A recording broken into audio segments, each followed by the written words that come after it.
শুভ সন্ধ্যা। আসুন আমরা পরমেশ্বর ভগবানকে হৃদয়ে ধারণ করে তার শ্রীচরণে শতকোটি প্রণাম নিবেদন করে আমাদের আজকের অনুষ্ঠান আমরা আরম্ভ করি।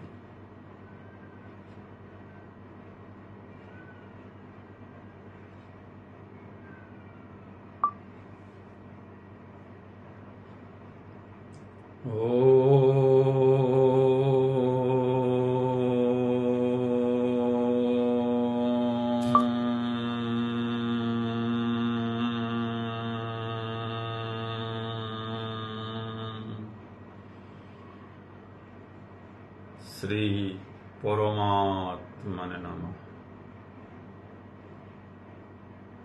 আজকে এই ফেসবুক লাইভ অনুষ্ঠানে উপস্থিত সবাইকে অনেক অনেক ধন্যবাদ, ভালোবাসা, শুভেচ্ছা এবং প্রণাম নিবেদন করছি। আজকের গীতা আলোচনা শুরু করার পূর্বে আসুন আমরা আমাদের স্বরূপ চিন্তন করি। আমরা যেন সবাই মনে মনে বলি, আমি শক্তিশালী আত্মা, আমি শক্তিশালী আত্মা, আমি দেহ নই, মন নই, বুদ্ধি নই, আমি নিত্য শুদ্ধ বুদ্ধ মুক্ত আত্মা, আমি সৎ চিৎ আনন্দময়। তার আগের দিন গীতা আলোচনায় আমরা শ্রীমদ্ ভগবদ গীতার 3য় অধ্যায় কর্মযুগে 6 থেকে 9 নম্বর মন্ত্রটি আলোচনা করেছিলাম। আজ আমরা 10 নম্বর মন্ত্র থেকে আলোচনা শুরু করব। 10 নম্বর মন্ত্রে ভগবান শ্রীকৃষ্ণ বলছেন, সহযজ্ঞা প্রজা সৃষ্টা পুরোবাচ প্রজাপতি অনেন পশো বিশ্বদ্ধাম এষ বহ অস্তু ইষ্টকাম ধুক। সহযজ্ঞা প্রজা সৃষ্টা, যজ্ঞের সহিত প্রজাগণকে সৃষ্টি করে। পুরোবাচ প্রজাপতি, পুরোবাচ, পুরো মানে পুরাকালে বা প্রাচীনকালে, প্রাচীনকালে যজ্ঞের সঙ্গে প্রজা সকল সৃষ্টি করে প্রজাপতি বলেছিলেন, অনেন প্রস বিশ্বধাম। অনেন মান এর দ্বারা, কিসের দ্বারা? এই যজ্ঞ অনুষ্ঠানের দ্বারা তোমরা উত্তর উত্তর বৃদ্ধিপ্রাপ্ত হও। প্রসো বিশ্বধাম, উত্তর উত্তর বৃদ্ধিপ্রাপ্ত হওয়া। ব অস্তু ইষ্ট কাম ধুক, তোমাদের সমস্ত অভিষ্ট, ইষ্ট মানে অভিষ্ট, সমস্ত অভিষ্ট প্রদানকারী এই দেবতারা পূর্ণ করবেন।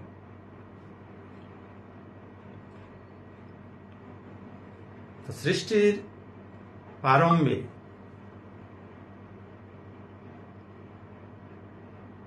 সৃষ্টিকর্তা যখন এই জগৎ সৃষ্টি করলেন, জগতের সাথে সাথে মানুষকেও সৃষ্টি করলেন।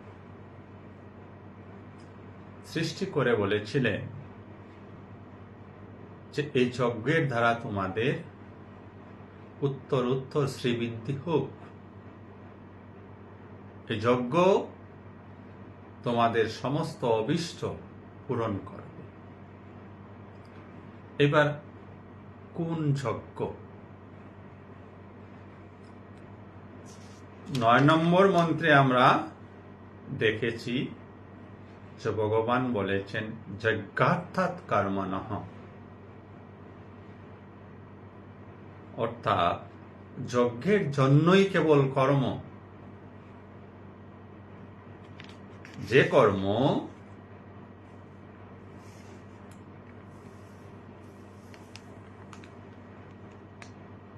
ঈশ্বরকে স্মরণ করে, যে কর্ম ঈশ্বরকে সমর্পণ করে, যে কর্ম কামনা বাসনার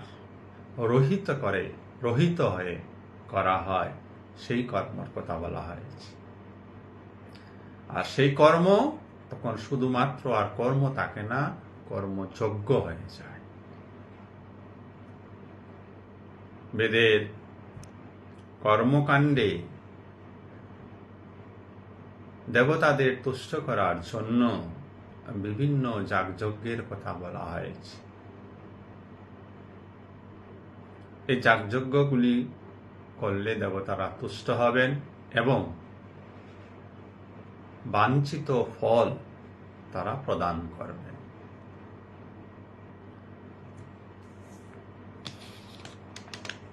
তাই সৃষ্টির প্রারম্ভে সৃষ্টিকর্তা এই কথা বলেছিলেন। তারপর 11 নম্বর মন্ত্রে এসে ভগবান শ্রীকৃষ্ণ বলছেন দেবান ভাবয়থা অনেন, দেবান ভাবয়থা অনেন তে দেবা ভাবয়ন্তু বহ, পরস্পরম ভাবয়ন্ত শ্রেয়ঃ পরম অবাপসৎ। মানুষেরা যখন দেবতাদিগকে তুষ্ট করার জন্য যজ্ঞ করবে, তখন দেবতারা প্রীত হয়ে খুশি হয়ে মানুষের কল্যাণ করবেন বা মানুষের প্রীতি সাধন করবেন। আর এই পরস্পরের প্রীতি সাধনের মধ্য দিয়েই জগতের পরম মঙ্গল হবে। মানুষ দেবতাকে প্রীত করার জন্য যজ্ঞ করবে, দেবতারা প্রীত হয়ে মানুষের প্রীতি করবেন। এইভাবে মানুষ এবং দেবতা পরস্পরের প্রীতির মাধ্যমে জগতের প্রকৃত মঙ্গল সাধিত হবে।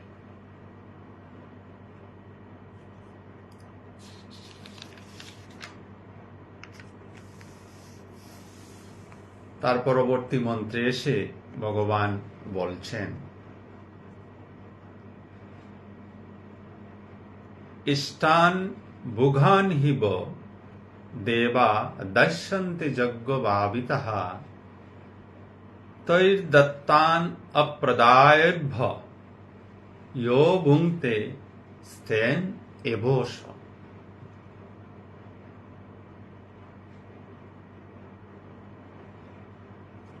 মানুষেরা দেবতাদের আরাধনা করবে বা দেবতাদের প্রীতি সাধন করবে।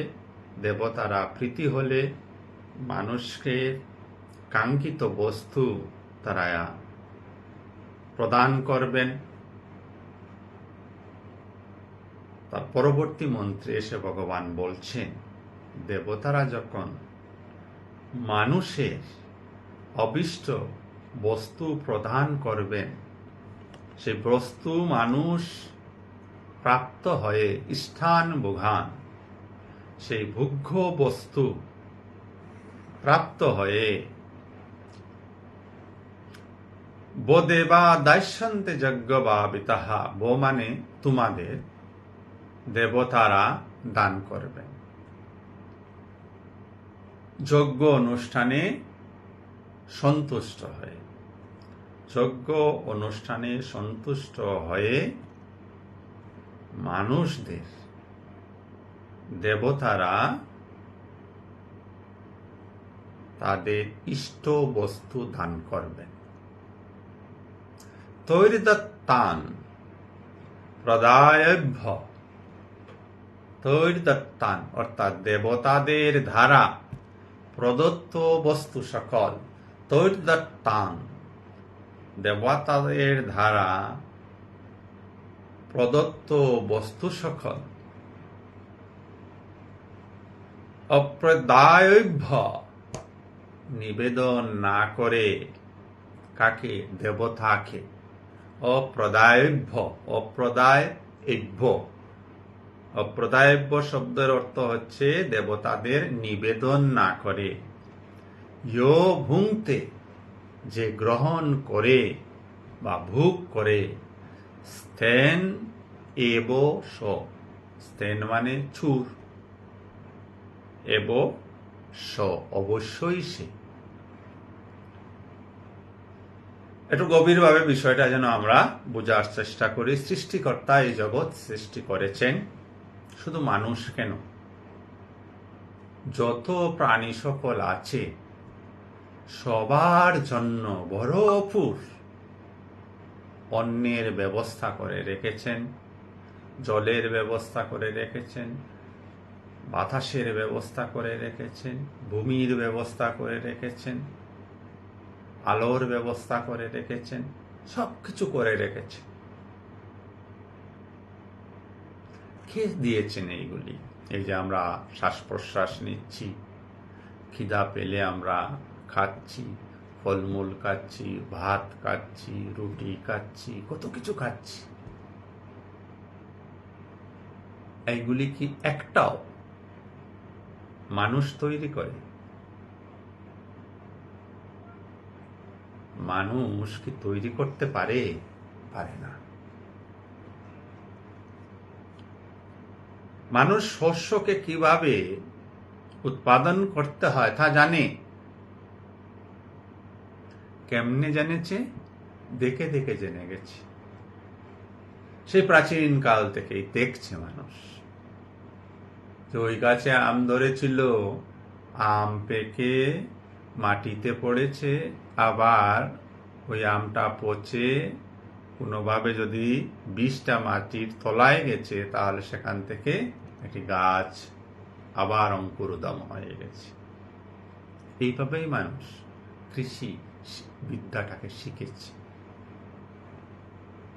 তো কৃষি বা শস্য উৎপাদন করার জন্য যা কিছুর প্রয়োজন, ভূমি প্রয়োজন, জলের প্রয়োজন, আকাশের প্রয়োজন, বাতাসের প্রয়োজন, রৌদ্রের প্রয়োজন, সব ভগবান করে রেখেছে। তো আমরা যা কিছু ভোগ করছি এই পৃথিবী থেকে, মোদ্দা কথাটা হচ্ছে এইটাই, আমরা যা কিছু ভোগ করছি এই পৃথিবী থেকে, তাকে দিয়েছেন? পরমাত্মা দিয়েছেন। তাই কোনো বস্তু ভোগ করার পূর্বে, গ্রহণ করার পূর্বে মনে মনে তা ঈশ্বরকে সমর্পণ করতে হয়। আর যদি ঈশ্বরকে সমর্পণ করে না করে খাওয়া হয়, তাহলে ভগবান বলছেন সে ব্যক্তিটি চোর। চোর বলতে আমরা কি বুঝি? এইটুকু বুঝি যে কাহারও জিনিস যদি আমি তার অলক্ষ্যে নিয়ে আসি, তাহলে সেটা চুরি করা বুঝায়। মূল ভাবটা কি? বস্তুর মালিক একজন ছিল, আমি যে কোনো ভাবেই তাহা আমার কাছে নিয়ে এসেছি, আমার বলে দাবি করছি। ঠিক যেভাবে আমরা বাজার থেকে ফলমূল, সবজি, অন্ন ইত্যাদি কিনি, আমার বলে দাবি করি, কিন্তু সত্যি কি ইহা আমাদের? ইহার মূল মালিক কে? মূল মালিক ঈশ্বর। টাকা বিনিময় প্রথাকে সাহায্য করে, অন্য কিছু নয়। আমি কিছু টাকা দিলাম, ও আমার বেচারা আমাকে শস্য দিল। ও শস্য কোথেকে পেল? সে শস্য উৎপাদন করেছে। শস্য উৎপাদনে ওই লোকটার কি হাত ছিল? শস্য বীজগুলি সে শুধু জমিতে ছিটিয়ে দিয়েছে, বাকি সব আপনা আপনি হয়েছে।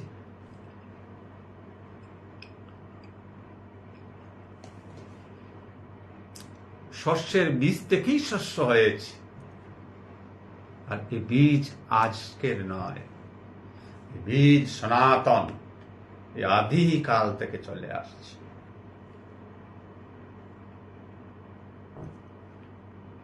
তো আমরা যখন দাবি করে ফেলি আমার, অজ্ঞানতার জন্য আমরা এই দাবি করি। এই দাবিটাই অহংকার। তখন আর আমাদের ঈশ্বরের কথা মনে থাকে না, আমরাই তা গ্রহণ করি। শুধু অন্য কেন, যাবতীয় সবকিছু, যা কিছু আপনি ভোগ করছেন, ব্যবহার করছেন এই জগতে, খাট, পালং, চেয়ার, টেবিল, টিভি, হেন তেন, মাটি, সবকিছু তারা প্রোভাইড করছেন একমাত্র ঈশ্বর, পরমাত্মা। মালিক আমরা নই। আমি এই জমির মালিক, আমি এই বিল্ডিং এর মালিক।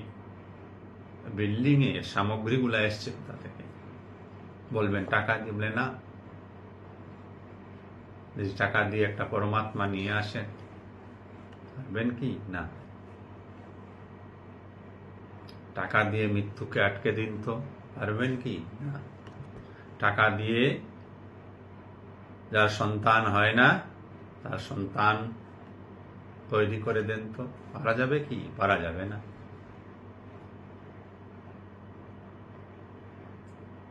টাকা দিয়ে কতদিন হসপিটালে অক্সিজেন নিয়ে থাকতে পারবেন?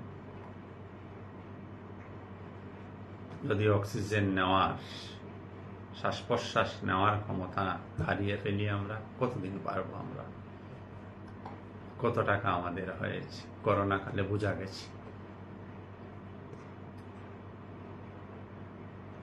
তাই ভগবানকে প্রদান করে, ভগবানকে নিবেদন করে, ভগবানকে সমর্পণ করে এই জগতের সবকিছু ভোগ করতে হয়। আর যদি ভোগ এইভাবে ভগবানকে নিবেদন কেউ না করে থাকেন, তবে তাকে বলছেন ভগবান চোর। তাহলে এবার দেখুন, পারমার্থিক পরিভাষায়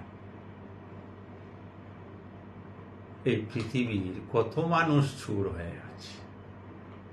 জগতের ভাষায় চোরের সংজ্ঞা আর পরমার্থিক ভাষায় চোরের সংজ্ঞা আলাদা। 99% মানুষ চোর হয়ে আছে, 99% মানুষ।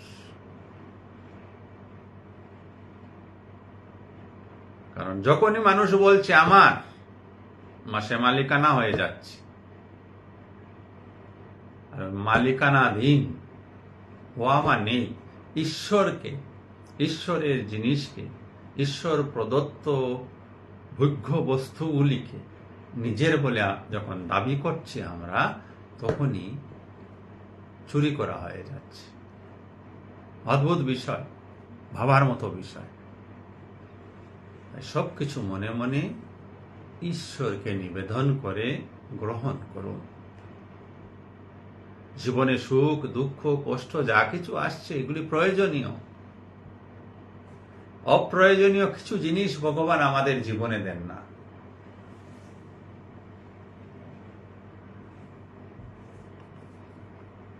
শরীর খারাপ থেকে শুরু করে যাবতীয় সবকিছু যা আমাদের প্রয়োজন, তাই ভগবান আমাদেরকে দেন।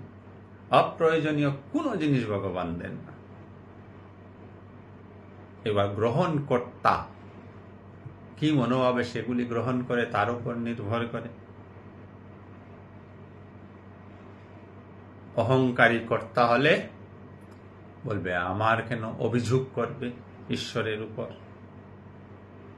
আর নিরহংকারী, পারমার্থিক জ্ঞানে সমৃদ্ধ যদি ব্যক্তি হয়, সাধক হন, তিনি ভগবান প্রদত্ত সব কিছুকেই প্রসাদ হিসাবে গ্রহণ করবেন।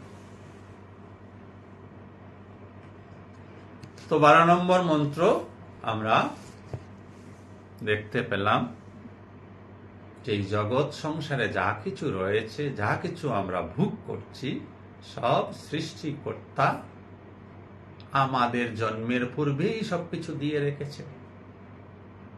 আমি যেদিন পৃথিবীতে আসিনি তার আগে ওই পৃথিবীতে আলো, বাতাস, মাটি, জল, অন্ন, ফল, মূল সবকিছু ছিল। আমার জন্ম সময় আমি এগুলি নিয়ে আসিনি, এগুলো অলরেডি ছিল এখানে। আমি যখন মারা যাব তখন এগুলি থাকবে। তো এগুলির ওনার কে? এগুলির ওনার পরমাত্মা স্বয়ং। কিন্তু আমরা অজ্ঞানী মানুষরা ওই জন্ম থেকে মৃত্যু অবধি সময়টাকে ভগবানের এই ঐশ্বর্যগুলি থেকে কিছু কিছু নিজে কালেকশন করে বলি এগুলি আমার, আর ওইটাকেই ভগবান বলছেন চুরি করা। আসুন তার পরবর্তী মন্ত্রের দিকে অগ্রসর হই। এই যজ্ঞ শেষে কি করতে হয়? যজ্ঞাশিষ্টাসীন সন্ত মুচ্ছন্তে সর্বকিলি বশৈ ভুঞ্জতে তে তঘম পাপা ये पचन्ति आत्मकारणात्। যজ্ঞাশিষ্টাসীন, যজ্ঞ শিষ্ঠ মানে যজ্ঞের অবশিষ্ট, অসীন মানে ভোজনকারী। যজ্ঞ শেষে যা থাকে যিনি তা ভোজন করেন। কথাটা যেন আমরা ভালো করে বুঝি। যজ্ঞ যখন আমরা করি, আহুতি দিয়ে দেই, যখন আমরা পূজা করি, আর সহজভাবে বুঝি, যখন আমরা পূজা করি তখন আমরা ভোগ লাগাই দেবতার কাছে। পূজা শেষে ভগবান কি এই সব মস্ত প্রসাদ খেয়ে ফেলেন? খান না। আমরা সহজভাবে যেন বোঝার চেষ্টা করি। ভগবানেরই দেওয়া ফলমূল বাজার থেকে বা বাড়ির গাছ থেকে পেড়ে কেটে কুটে ধুয়ে মুছে আমরা ভগবানকে দিলাম। আমরা কিছু দিলাম না, ভগবানেরই বস্তু ভগবানকে দিলাম, তার পূজা অর্চনা আরাধনা করলাম।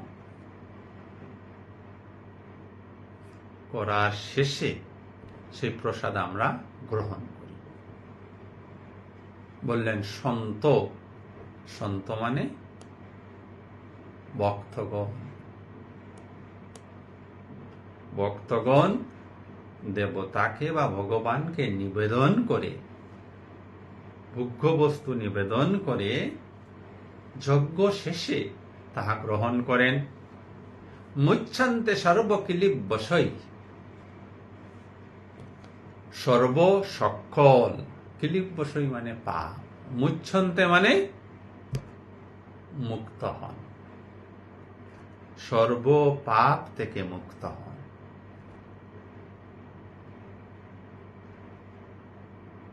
ভুঞ্জতে তে তঘম পাপা, ভুঞ্জতে মানে ভোগ করে, তে তারা,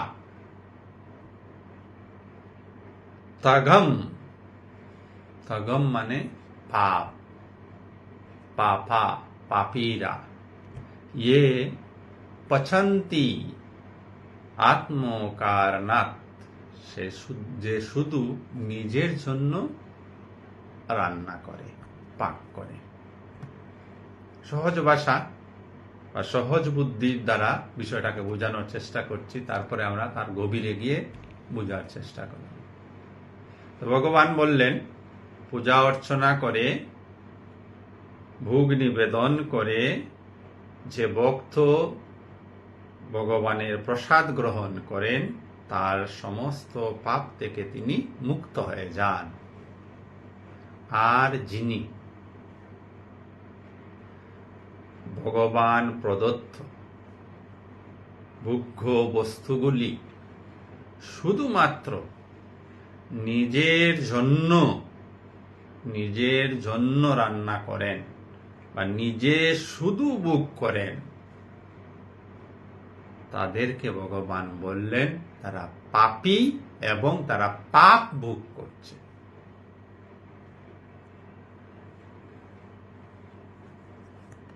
সাধারণ অর্থ এটা, আর গভীর অর্থ কি? গভীর অর্থ হচ্ছে এই জগৎ সংসার পরমাত্মার সৃষ্টি, আপনার বা আমার তাতে কোনো অবদান নেই। আমরা এই জগৎ সংসার থেকে আমাদের প্রয়োজনীয় জিনিসগুলি কালেকশন করছি। কিসের জন্য? ভোগ করার জন্য। ধরুন আপনি এক খণ্ড জমি কিনলেন। জমিটা কেন কিনলেন? বাড়ি তৈরি করার জন্য। বাড়ি কেন তৈরি করবেন? ঝড় বৃষ্টি বাদল ইত্যাদি থেকে রক্ষা পাওয়ার জন্য। এইখানে আপনার কি আছে? টাকা বাদ দেবেন, টাকার কথা ভুলে যান। জমি যদি না থাকে পৃথিবীতে, জল, তখন আপনি টাকা দিয়ে জমি কিনতে পারবেন? পারবেন না। জমি আছে বলেই কেনা বেচা হচ্ছে। জমিটাকে দিয়েছে। কেনাবেচার সিস্টেম যেটা হয়েছে, তাও মানব জাতির বা মানুষের জন্য এক কলঙ্ক বলা যেতে পারে। মানুষের জন্য এক কলঙ্ক। কেন কলঙ্ক? এই যে সমস্ত পৃথিবীটাকে আমরা খণ্ড খণ্ড করে নিয়েছি, টুকরো টুকরো করে দিয়েছি। ভগবান কি টুকরো টুকরো করে পৃথিবী তৈরি করেছিলেন? না, অখণ্ড ভূমি তৈরি করেছিলেন। যেমন আমাদের এই দেহটি অখণ্ড তৈরি করেন, সবকিছু দিয়ে তৈরি হয় দেহখানা, অখণ্ড দেহ। ঠিক এইভাবে ভাবুন তো একবার, এই পৃথিবী, সমস্ত পৃথিবী একটা দেহ ভগবান তৈরি করেছেন। ভগবানের দেহই ভাবেন। আমরা মানুষেরা কি করছি? ওই ভগবানের দেহকে টুকরা টুকরা করে দিচ্ছি। কেউ বলছে এই টুকরা ভারত, কেউ বলছে এই টুকরা পাকিস্তান, এই টুকরা রাশিয়া, এই টুকরা চীন, এই টুকরা জাপান, এই টুকরা জার্মানি। ভগবানের দেহটাকে এইভাবে টুকরো টুকরো করে দিয়েছি। এখানেও আমরা ক্লান্ত হইনি। ভারতের মধ্যে এসে বলছি এটা আমাদের আসাম, এটা গুজরাট, এইটা কলকাতা বা ওয়েস্ট বেঙ্গল, এটা মধ্যপ্রদেশ। সেখানেও আমরা বিরত হইনি। আমরা আরো বিভাগ করলাম। আসামের এটাই কামরূপ ডিস্ট্রিক্ট, এটা সোনালী ডিস্ট্রিক্ট, এটা তিনসুকিয়া ডিস্ট্রিক্ট, এইভাবে। সেখানেও আমরা বিরত হইনি। আমরা ব্লক করলাম, পঞ্চায়েত করলাম, পাড়া করলাম, বাড়ি করলাম। আমাকে আজকে বলেছিল যে কলকাতায় গতকাল না পরশু বাংলাদেশ থেকে একজনকে এসেছিল মিনিস্টার নাকি, তো তাকে কিছু মানুষ হত্যা করেছে। হত্যা করে মুরগির মাংসের মতো কেটেছে। কেটে আবার তা কিছু গরম মশলা টসলা দিয়ে ভেজেছে। ভেজে টিফিন কারি দিয়ে ওই মাংসগুলি বিভিন্ন জায়গায় ফেলে দিয়েছে। ভাবতে পারছেন আমরা মানুষেরা কত নিচে নেমে গেছি। কে করলো এটা বড় কথা নয়, কে বা কারা করলো এটা বড় কথা নয়, আমাদের সময়ে হচ্ছে। এবং মানুষ তার মানবিক গুণ থেকে কত অধপতিত হয়েছে তার কোনো ঠিক নেই।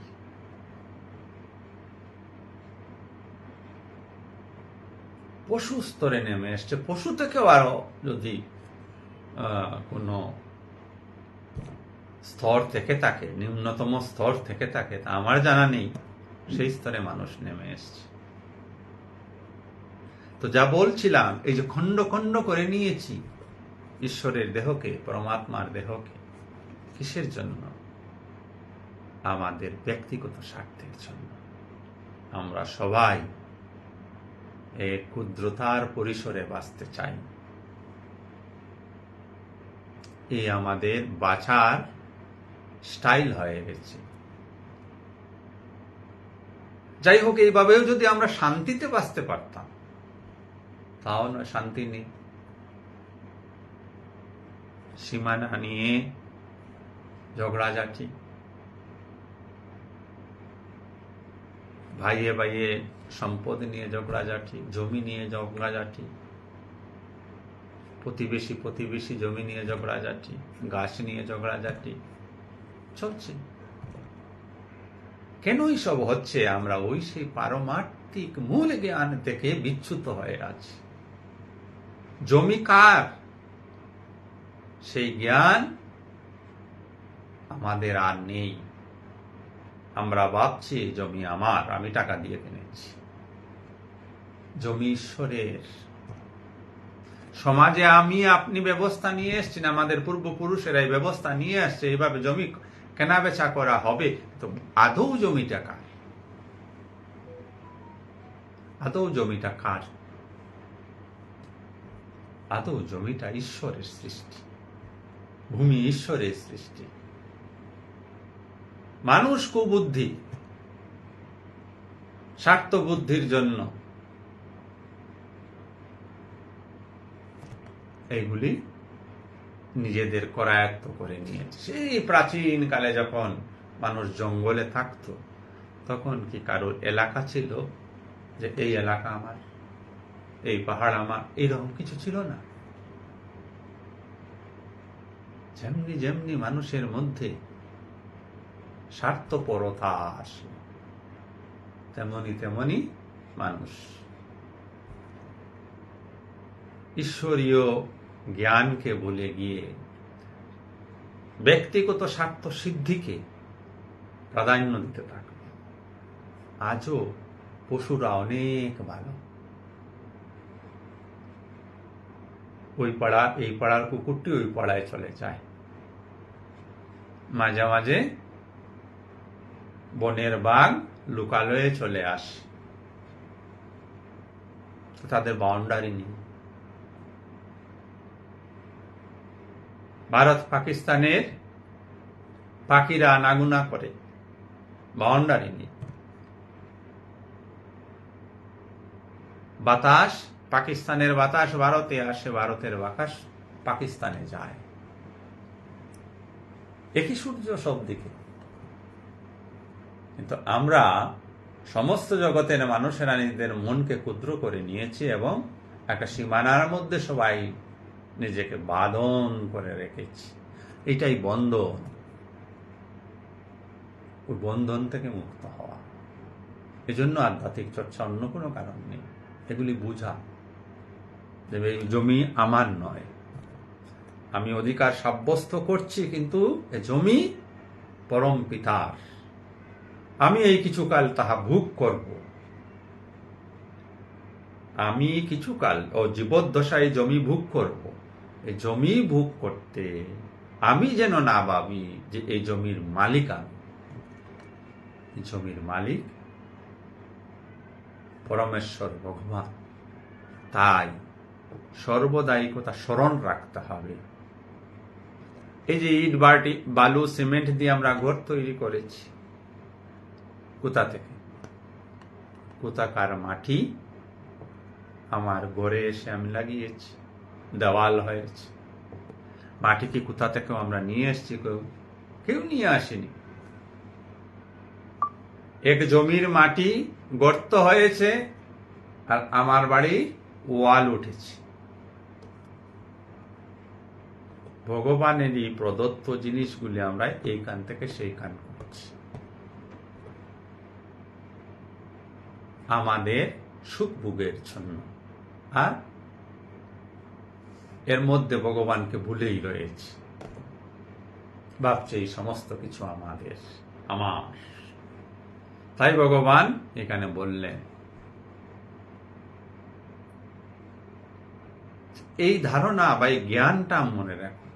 যজ্ঞ মানে শুধু ওই ঠাকুর দেবতার সামনে কিছু কাঠ জ্বালিয়ে তাতে কিছু ঘি কলা ইত্যাদি দিয়ে যজ্ঞ করাকে বোঝানো হচ্ছে না। এটা এক ধরনের যজ্ঞ। যজ্ঞ বলতে এখানে প্রকৃত অর্থে ভগবান কর্মযজ্ঞের কথা বলছেন, জ্ঞান যজ্ঞের কথা বলছেন, ভক্তি যজ্ঞের কথা বলছেন। বিশেষ করে এখানে কর্মযজ্ঞের কথা বলছেন। কোন কর্ম তুমি করবে? নিষ্কাম কর্ম, নিঃস্বার্থ কর্ম। এই কর্ম যজ্ঞে, এই কর্মটাই যজ্ঞ হবে। আর এই ভাব নিয়ে যখন মানুষ কর্ম করবে, তখন সে নিজে কর্ম করছে বলে এই ভাবে করবে না যে আমি করিয়াছি। না, তিনি বেশ জানেন, সাধক সন্ত মানুষ বেশ জানেন যে কর্মগুলি ভগবান তার সামনে দিয়েছেন করার জন্য, এবং তিনি নিমিত্ত হয়ে কাজগুলি করছেন। তাই যা কিছু এই পৃথিবীতে আমরা ভোগ করি না কেন, স্মরণ যেন রাখি যে ইহা পরমাত্মার দেওয়া, এবং সমস্ত কিছু সেই পরমাত্মায় সমর্পণ করে তার প্রতি শ্রদ্ধাশীল হয়ে আমরা যেন জীবন বাঁচি। অন্যথায় ভগবান স্বয়ং এই 13 নম্বর মন্ত্র বললেন, যদি কেউ ভুলে গিয়ে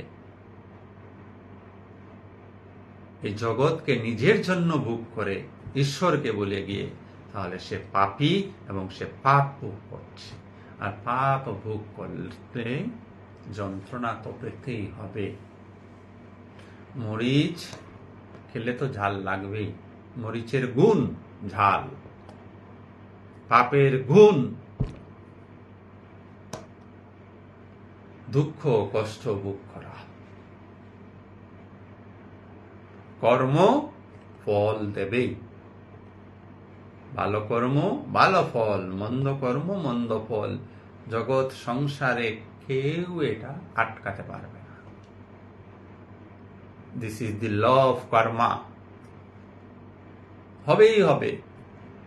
গাছ যখন জন্মিয়েছে সে বড় হবে, আটকানো যাবে না। পূর্ণতা প্রাপ্ত হয়ে ফুল আসবে, ফল ধরবে। ওই ফলে বীজ থাকবেই গাছের। বীজ আবার বুথলে পতিত হয়ে সেখান থেকে আবার গাছ হবে। এগুলি কর্মের ফল। আপনি আমি কর্মের ফল। কোন কর্মের?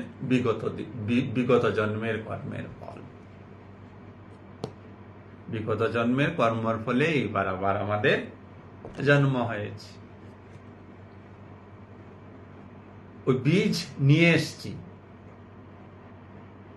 যে অন্তঃকরণ, যে মন আপনার আমার রয়েছে, তা আমাদের বীজ। পূর্ব জন্মের সংস্কারগুলি ওই মনের মধ্যে রয়েছে। ওই সেইগুলি আমাদেরকে নিয়ন্ত্রণ করছে। আমরা কিছুটা সৌভাগ্যবান। বারংবার অনেক দিনই কথা বলেছি যে পরমাত্মের কথা বা পরমাত্মার কথা শোনার বা পরমাত্মাকে জানার যে শুভ বুদ্ধি আমাদের মধ্যে জাগ্রত হয়েছে, সে পরম পিতার অশেষ কৃপায় তা একমাত্র আমাদের পূর্ববর্তী জীবনের সুকৃতির ফসল। আর এই শুভেচ্ছাকে, এই শুভ ইচ্ছাকে কন্টিনিউ রাখতে হবে। যারা কন্টিনিউ রাখতে পারবেন তারাই আমরা মুক্ত হব। তাই পারমার্থিকতা কোনো কৌতূহলের বিষয় নয়। দেখি তো কি, কৌতূহলের কিছু বিষয় নয়।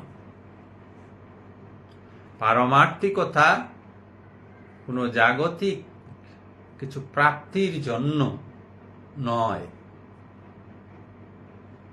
পারমার্থিকতা নিজেকে নিজে জানা। নিজেকে নিজে জানাই মানে আত্মজ্ঞান, নিজের জ্ঞান। আত্মজ্ঞান মানেই ঈশ্বর জ্ঞান, পরমাত্মিক জ্ঞান। কেন? স্বরূপত আমরা সবাই আত্মা। এই জ্ঞান যখন আমার উপলব্ধি হবে, তিনি কার কাছে গিয়ে পৌঁছালেন? পরমাত্মার কাছে গিয়ে পৌঁছলেন। জীবাত্মা মিলন পরমাত্মায় হয়। জীবাত্মা ক্ষুদ্র, পরমাত্মা বিশাল অনন্ত। সমুদ্র, উদাহরণের জন্য বলছি, সমুদ্র অনন্ত, তার কুল কিনারা নেই। আছে কুল কিনারা, কিন্তু আমাদের এই চর্মচক্ষুর দ্বারা আমরা দেখি না। নদী সমুদ্রের তুলনায় ছোট। ব্রহ্মপুত্র নদী, নদী না নদ, বঙ্গোপসাগরের তুলনায় অনেক ছোট।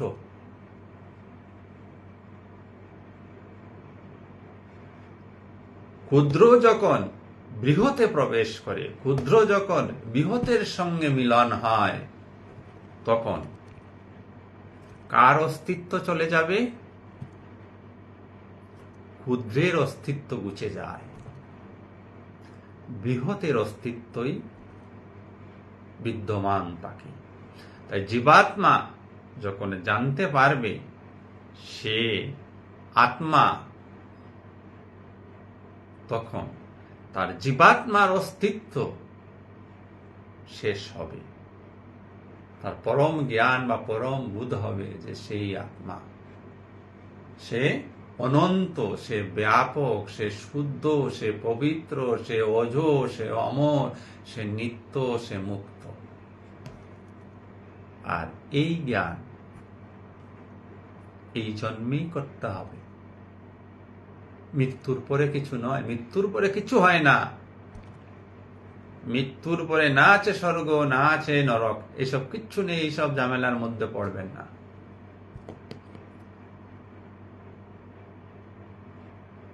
যা কিছু করার এই জন্মেই করার, এই মৃত্যুর আগে করার। নিজে উপলব্ধি করা যে আমি মুক্ত হয়েছি কিনা, না আমার মধ্যে বন্ধন রয়েছে, নিজেই বুঝবেন। অন্যের সার্টিফিকেটের প্রয়োজন নেই, নিজেই বুঝে যাবেন।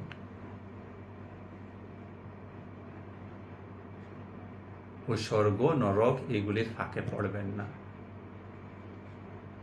এগুলি মনের কল্পনা মাত্র। যদি মুক্ত না হন, তাহলে পুনরায় এই যে দেহ কর্মগুলি করছে, এই যে মন যে কর্মগুলি করছে, তার বীজ থেকে যাবে। ওই বীজ আবার আসবে অন্য কোনো দেহ রূপে। নিস্তার নেই তা থেকে। যতদিন পর্যন্ত নদীর জল সমুদ্রে গিয়ে মিলিত হচ্ছে না, ততদিন এই জলকে নদীর মধ্যেই থাকতে হবে।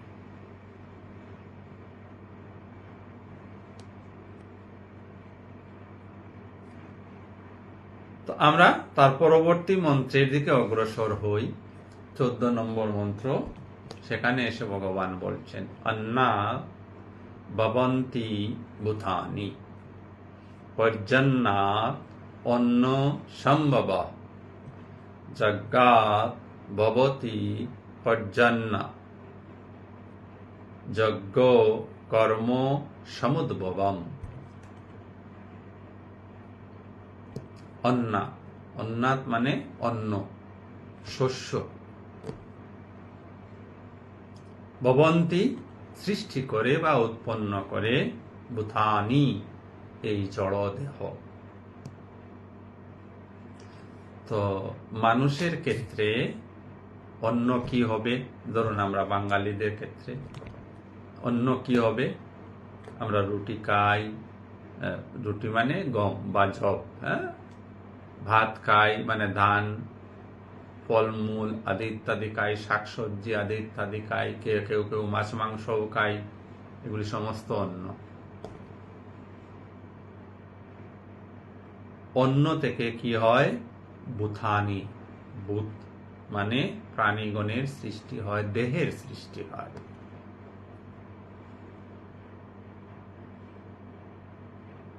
পর্জন্যাৎ অন্ন সম্ভব। পর্জন্যাৎ মানে বৃষ্টি। বৃষ্টি থেকে অন্ন উৎপন্ন হয়। সহজ কথা এগুলি সবাই বুঝছি আমরা। যজ্ঞাৎ ভবতি পর্জন্য। যজ্ঞ, যজ্ঞ থেকে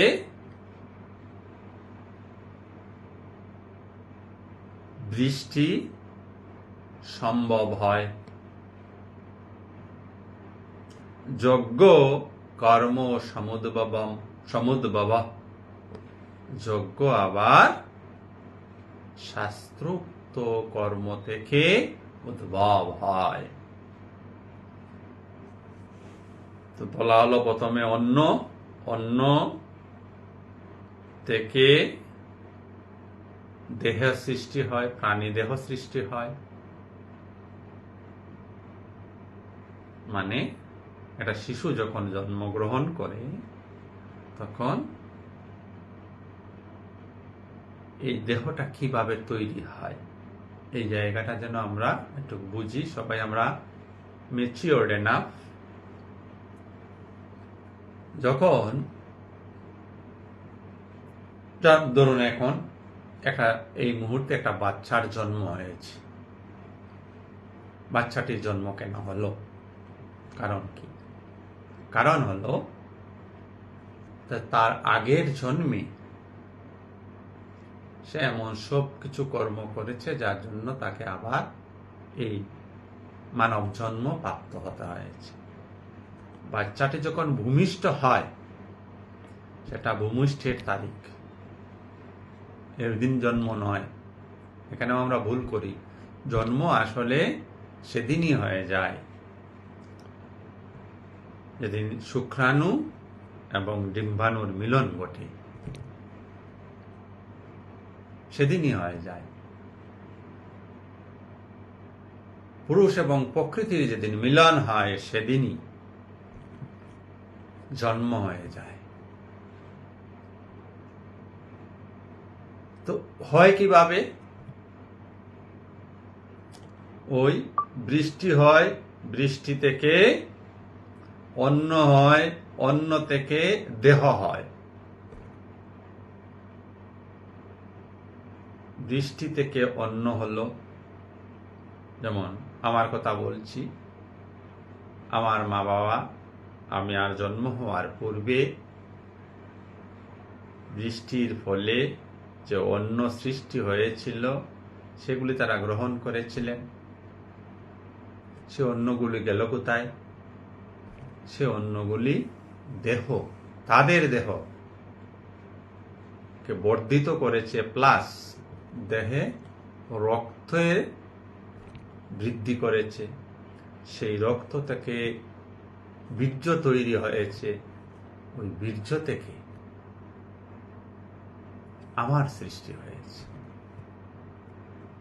অদ্ভুত কথা, আমরা এগুলি ভাবি না। এক পুরুষ এর দেহ থেকে যখন বীর্য নির্গত হয় তো 25,000-এরও অধিক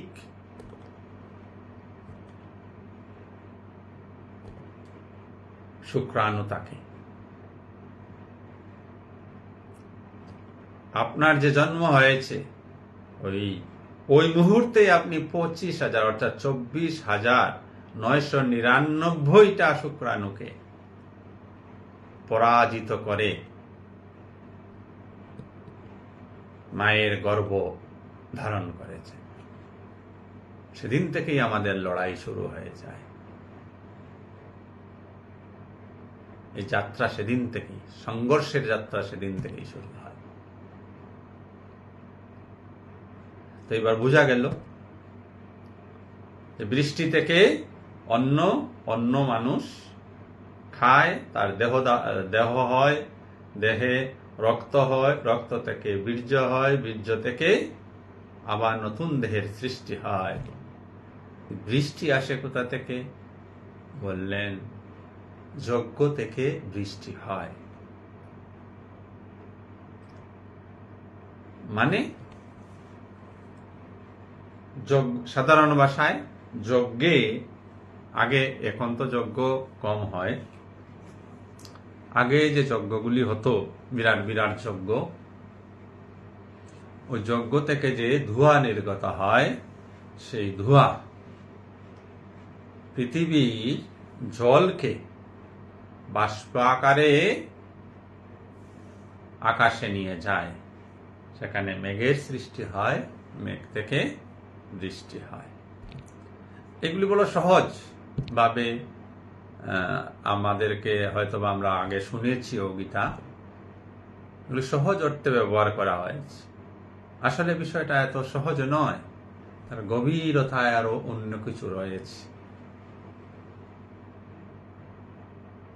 আজ তো যজ্ঞ এত হচ্ছে না, তো বৃষ্টি কোথা থেকে হয়? প্রশ্ন তো আসে না মনে।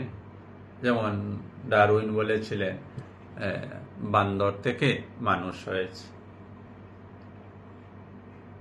ওই থিওরিটা কেন গ্রহণ করা হলো না?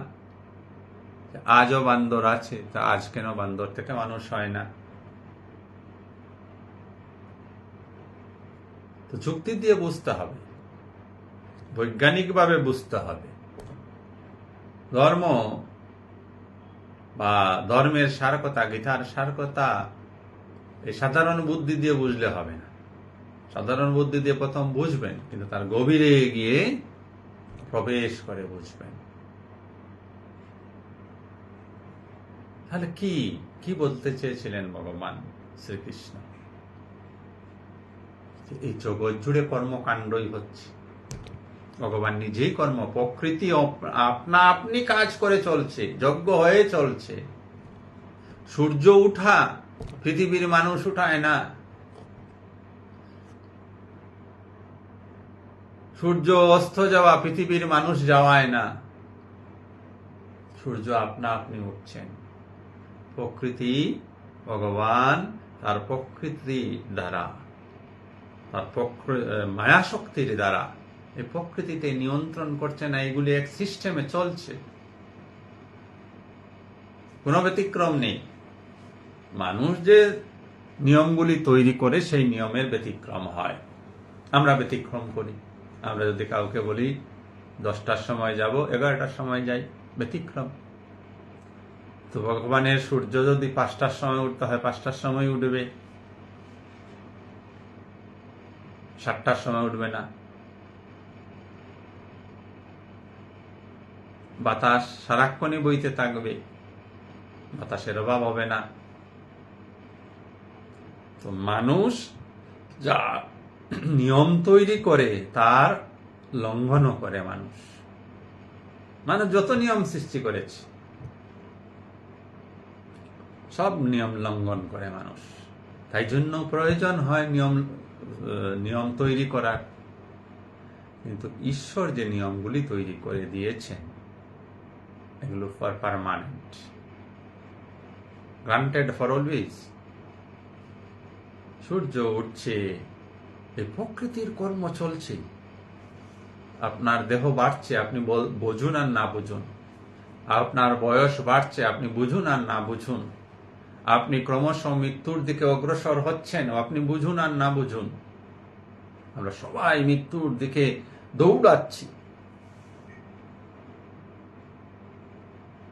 সবাই দৌড়াচ্ছে মৃত্যুর দিকে, কম্পিটিশন। ওই যে জন্মের সময় বলেছিলাম 25,000 শুক্রাণুকে ডিফিট করে আমি এসছি। এইভাবে ঠিক মৃত্যুর দিকেও দৌড় চলছে, কে কার আগে যাবে।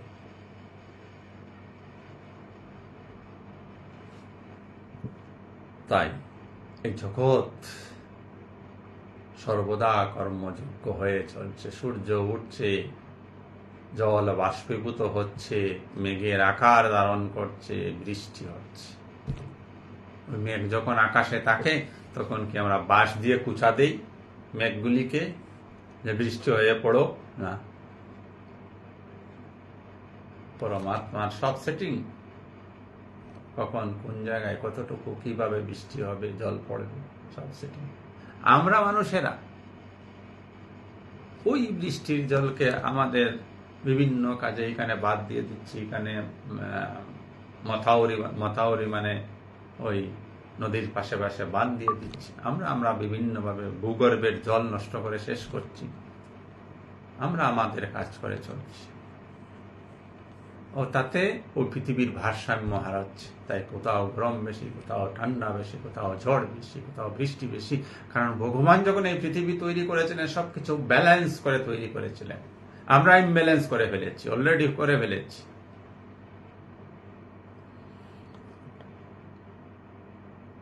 আর এই যজ্ঞ কোথা থেকে এসছে? কর্ম থেকে। যজ্ঞ কর্ম, শাস্ত্রোক্ত কর্ম থেকে, সাধারণ ভাষায় বেদের কর্মকাণ্ড। আর গভীর ভাষায় বেদ কার রচনা? বেদ সেই পরমাত্মা। তিনি আগে থেকেই জানতেন যে মানুষ নামক এই বুদ্ধিমান জীবটি, তাকে কিছু নিয়ন্ত্রণ করে রাখতে হবে, তাই এগুলি সৃষ্টি করে রেখেছিলেন। এবং মানুষকে কিছু কর্ম করার জন্য তৈরি করে রেখেছিলেন। কর্ম তোমাকে করতেই হবে। যেমন যেমন কর্ম যজ্ঞ এই পৃথিবীতে হয়ে চলছে, তেমনি তেমনি স্বয়ংক্রিয়ভাবে সব কিছু হয়ে চলছে। আমাদের কিছু করতে হয় না। আমরা বরঞ্চ যা করি তাতে বিনাশ করে ফেলি। তাই পৃথিবীর আজ ভীষণ খারাপ অবস্থা। গাছ কেটে, পাহাড় কেটে, মাটির নিচ থেকে বিভিন্ন কয়লা এগুলো সমস্ত কিছু উঠিয়ে নিয়ে একাকার করে দেওয়া হচ্ছে। ভয়ঙ্কর এক অবস্থার সম্মুখে পৃথিবীকে ধরে রাখায়। শুধু এই ক্ষেত্রে কেন, ওই পৃথিবীর বিভিন্ন ভগবানের বিভিন্ন জিনিস, পরমাণুগুলিকে মানুষ বুদ্ধির দ্বারা বোম তৈরি করে ফেলেছে ভগবানেরই জগৎটাকে সৃষ্টিটাকে শেষ করবে বলে। তো কত সংহারক আমরা। তার একমাত্র কারণ আমরা পরমাত্মাকে ভুলে গেছি, পারমার্থিক জ্ঞানকে আমরা ধারণ করি না, জানার চেষ্টা করি না, জানার ইচ্ছা রাখি না। সবাইকে অনেক অনেক ধন্যবাদ।